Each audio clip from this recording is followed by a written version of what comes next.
স্ত্রীদের সাথে বিষ্ণু ঈসা ইসলাম অনেক খুনসুটি করতেন, অনেক ভালোবাসতেন স্ত্রীদেরকে। আম্মাজান খাদিজাতুল কুবরা আত-তাহেরা রাদিয়াল্লাহু তাআলা আনহাকে বিষ্ণু ঈসা ইসলাম এত ভালোবাসতেন, তিনি বলতেন রুজিকতু হুব্বাহা, আমি খাদিজার ভালোবাসাকে আল্লাহর পক্ষ থেকে রিজিক হিসেবে পেয়েছি।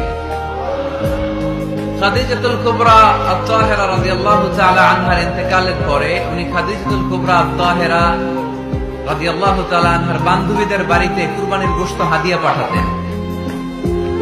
আম্মাজান আয়েশার সামনে যখন তিনি বলতেন যে খাদিজা এমন ছিল, এমন ছিল, এমন ছিল, আম্মাজান আয়েশা রাদিয়াল্লাহু তাআলা আনহা রেগে যেতেন, বলতেন আমরা কত সুন্দরী, আমাদের কথা কন না কেন?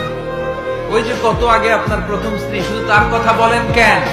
বিষ্ণু বলতেন খাদিজা আমার দুঃখের দিনের সঙ্গিনী, তোমরা আমার সুখের দিনের সঙ্গিনী। সুবহানাল্লাহ।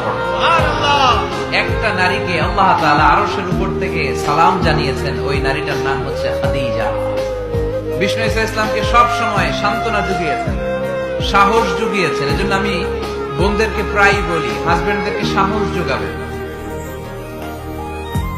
স্বয়ং আল্লাহ তাআলা সাইয়েদনা জিবরাইল মারফত জানিয়ে দিলেন, ও নবী বাশশিরু খাদিজাতা বাইতান ফিল জান্নাহ, আপনি আপনার স্ত্রী খাদিজাকে এমন একটা জান্নাতের ঘরের সুসংবাদ দেন যেটা মণি, মুক্তা, ডায়মন্ড, সাফায়ার স্টোন দিয়ে তৈরি, যে জান্নাতের ভেতরে কোনো আওয়াজ নাই, নয়েজ নাই, চিৎকার নাই, হই হুল্লোড় নাই। সুবহানাল্লাহ পড়েন। এর কারণ সাইয়েদনা খাদিজাতুল কুবরা রাদিয়াল্লাহু তাআলা আনহা বিশ্ব নবীর জন্য ওনার ঘরটাকে এরকম ঠান্ডা পরিবেশে